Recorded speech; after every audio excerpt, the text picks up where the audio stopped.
Аз съм на вълна дендробиуми, те са моите много любим род дендробиуми и затова сега ще обърна малко повече внимание на дендробиумите.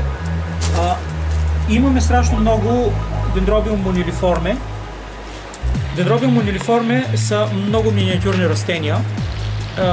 Тези по принцип на възраст са малки, обаче до година някои от тях ще започнат да цъфтят. Защото дендробиум монилиформе по принцип си е малко растение. Кажи малко повече, какъв вид е, японски вид? Дендробиум монилиформе страшно много го обичат японците. Първо защото е изключително ароматен и по имперско време те са ароматизирали, използвали са вместо парфюм. Цветовете му са ги събирали и са си парфюмирали кимоната с тях. Той е студенолюбив вид, което означава, че ако температурите са около нулата, той издържа дори и минус 1 градус. Но ако се държат сухи растенията, могат да изкарат зимата навън и са изключително лесни за цъфтеж, цъфтят по 2 пъти в годината. Ако изкарат хладна зима, цъфтят на пролет и после отново могат да цъфнат в края на лятото. Листоопадни ли са? Да, те са листоопадни, особено когато е студено.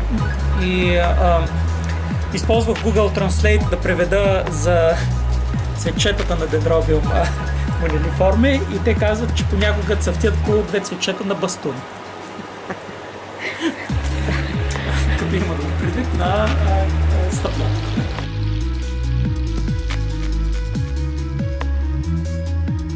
Хладно означава, че около 9-10 градуса през зимата и могат да падат температурите почти до замръзване. Понякога дендробиум монилиформе в естествените ми условия го насипва снега, но в Япония снега е много краткотраен. Той трае по един ден и после се стопява. Нещо като варненските условия, така да се каже. Така че това растение е идеално. Също така издържа на варненското горещо лято. Дендробиум монилиформе не страда от температури около 30 градуса.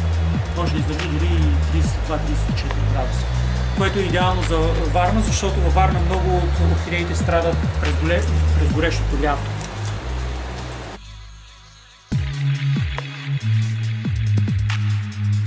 И дендробиум хербоглосум имаме семеначета, които семеначета обаче са адаптирани и са прекарали доста време в оранжерията. И аз съм сигурен, че до 2 години със сигурност те ще цъфнат. Поне при мене ще цъфнат. Другото, което смятам да обърна повече внимание, е дендробиум хибики. Това е от Тайланд, не е от Франция. Това са възрастни растения в цъфтяща възраст. Хибикито веднъж като започне да цъфти, толкова дълго време цъфти, че на човек накрая му писва вече, казва си няма ли това не е подяваше да спре да цъфти.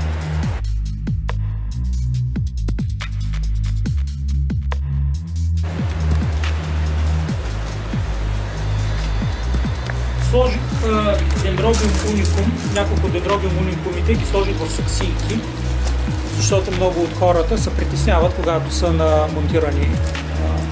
Дендробиум уникум може да се расте и в саксийка. Така че имаме вече и саксийки.